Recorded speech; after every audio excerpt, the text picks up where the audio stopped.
నమస్తే అండి, welcome to tree media.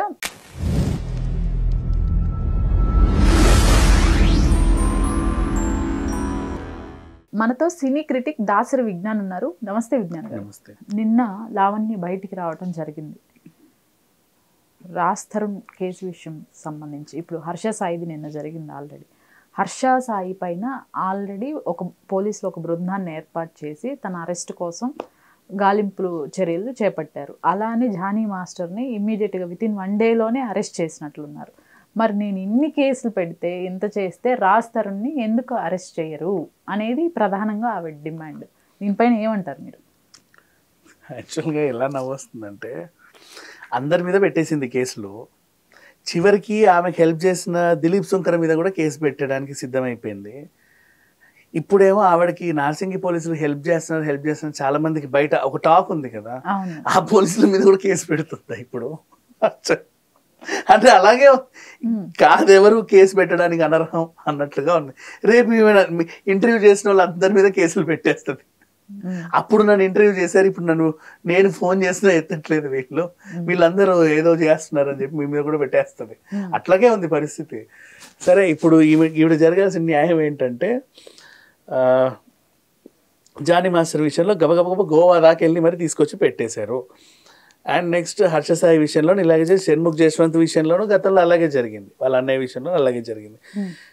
And మధ్యలో ఒక ప్రైవేట్ కేసు, ఏది గచ్చిబౌలి రెడ్ స్టోన్ హోటల్లో ఒక అమ్మాయి చనిపోయింది, గణేష్ నిమజ్జనాలకు వచ్చి అని చెప్పి చనిపోయిందని చెప్పేసి ఒక కేసు, ప్రైవేట్ కేసు, అంటే నాన్ సెలబ్రిటీ కేసు. అది కూడా క్షణాల్లో ఛేదించారు, ఇది జరిగిందని కూడా చెప్పేశారు. మరి లావణ్య రాస్తారు, నా కేసును ఎందుకు మీరు పట్టించుకోవట్లేదు? ఎందుకు పట్టించుకోవట్లేదు అంటే మళ్ళీ ఎన్నిసార్లు చెప్పినా సార్ అక్కడ పోలీసులకే అదేంటిది వాళ్ళే రాంగ్ అవుతారు ఇలా చేస్తే. ఎందుకంటే నిన్ను నమ్మో లేకపోతే నువ్వు అక్కడికి వెళ్ళి ఏ యాక్షన్ చేసావో అనుకోకుండా నమోదైన ఎఫ్ఐఆర్ అది. అథెంటిసిటీ చూస్తే నువ్వే ఇంట్లో నుంచి లేచిపోయిన దాఖలాలు ఉన్నాయి.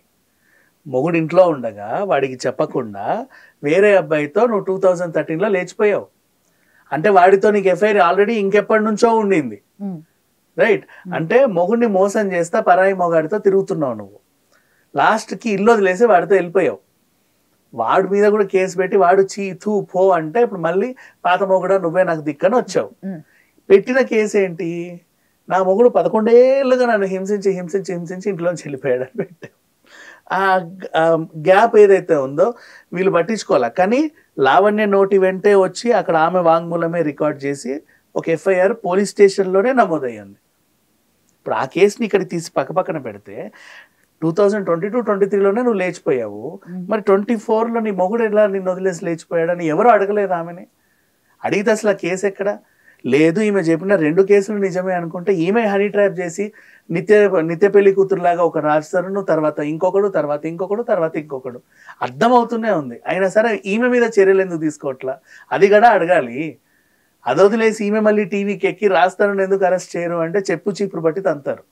మామూలుగా చెప్పాలంటే ఆల్రెడీ బయటికి వచ్చినప్పుడల్లా లోపలికి వెళ్తున్నప్పుడల్లా అందరు మొహం మీద ఊస్తానే ఉన్నారు. తుడుచుకుంటా వస్తుంది, తుడుచుకుంటా వెళ్తుంది. ఇప్పుడు కూడా అదే పరిస్థితి. మళ్ళీ రాజ్ తరుణ్ ఎందుకు అరెస్ట్ అంటే ఎందుకు అరెస్ట్ చేస్తారు? ఏ కోణంలో అరెస్ట్ చేస్తారు మామూలుగా?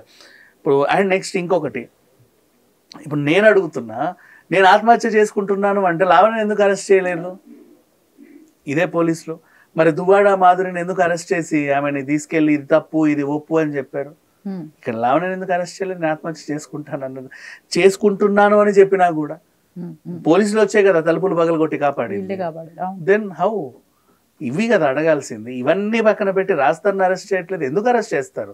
అసలు లావణ్య ఎందుకు అరెస్ట్ చేయలేదు? ఇప్పుడు రేపు ముంబై రోజు వారానికి ఒకసారి వెళ్ళి సంతకాలు పెట్టేస్తుంది ముంబైలో చేసిన రచ్చకి. అక్కడ ఏం జరిగింది? ఇప్పుడు నీకు సింపుల్గా చెప్తున్నా,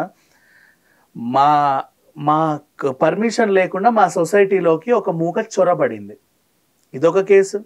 నెక్స్ట్ మళ్ళీ అలాగే ఆ మూక మా ఇంటికి బలవంతంగా వచ్చి నా మెడలో నగలు, నా ఫోను, డబ్బులన్నీ దోచుకొని వెళ్ళిపోయారు. దొంగలే కదా. ఇప్పుడు మీ ఇంటికి కూడా ఎవడన్నా నేను వస్తా వచ్చి తలుపు కూడా రూపణ కదలకండి అక్కడే ఉండండి అని చెప్పి ఫోన్ ఎత్తుకొని వెళ్తా. ఇప్పుడు నేను చేసింది ఏంటి? రాజరికమా దొంగతనమా? లావణ్య చేసింది దొంగతనం. అక్కడ మాల్వి కూడా కేసు పెట్టింది అండ్ ఆ సొసైటీ వాళ్ళు కూడా కేసు పెట్టారు. దొంగ పేరు చెప్పుకొని మా సొసైటీకి వచ్చారని చెప్పేసి ఇన్ని జరిగాయి. అది ముంబైలో జరుగుతుంది. ఈ పిల్ల ముంబై విషయాలు మనకు తెలియదేమో అనుకొని తిరుగుతుంది. ఇప్పుడు నేను నిన్న గోవాలో వచ్చిన తర్వాత కూడా ఆవిడ లాక్డౌన్ టైంలో ఏ డ్రగ్ పెడ్లర్తో ఉంది, వాళ్ళతో ఎంతమందికి డ్రగ్స్ సప్లై చేశారు, నువ్వెంతమందికి, నువ్వెన్నిసార్లు తీసుకున్నావో నా దగ్గర డీటెయిలింగ్ అంతా ఉంది. ఏదో రాస్తారని పాపం ఇప్పుడు సైలెంట్గా ఉన్నాడు.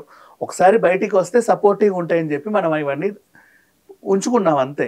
ఇవి బయట పెట్టినంత కాలం లావణ్య ఎగిరెగిరి తిరుగుతానే ఉంది రోడ్ల పైన. ఏం చెప్తారు చెప్పండి? ఇది ప్రతి ఛానల్కి ఎక్కి కూర్చొని రాస్తారని ఎందుకు అరెస్ట్ చేయరు? ఎందుకు అరెస్ట్ చేయాలి చెప్పు? సరే, ఏ కేసులో అరెస్ట్ చేయాలి రాస్తారని? ఏ కేసులో అరెస్ట్ చేయాలి?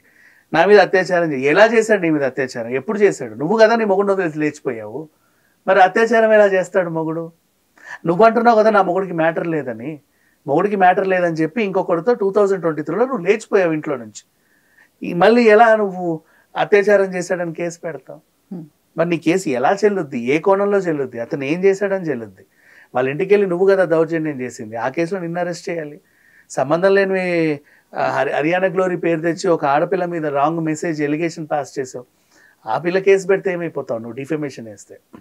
నీ మీద డిఫెమేషన్ వేసినా ఏమీ రాదని తెలిసి వాళ్ళు వేయట్లా. అది ఎందుకంటే ఈ పిల్లే పలానోడి కొంప కోసం కొట్లాడుతుంది, ఈమె మీద డిఫెమేషన్ వేస్తే మనకేం వస్తుంది? ఆ కేసు కూడా వేస్టే కదా. ఆ లాయర్ ఇచ్చే 5,000 ఫీజు 10,000 ఫీజు కూడా వేస్టే. అందుకే ఎట్లా ఆ వేయకపోయేసరికి నేనే పెద్ద ఇది అనుకొని తిరిగేస్తుంది హ్యాపీగా. అది ఆమె పరిస్థితి. రైట్, థ్యాంక్ యూ అండి.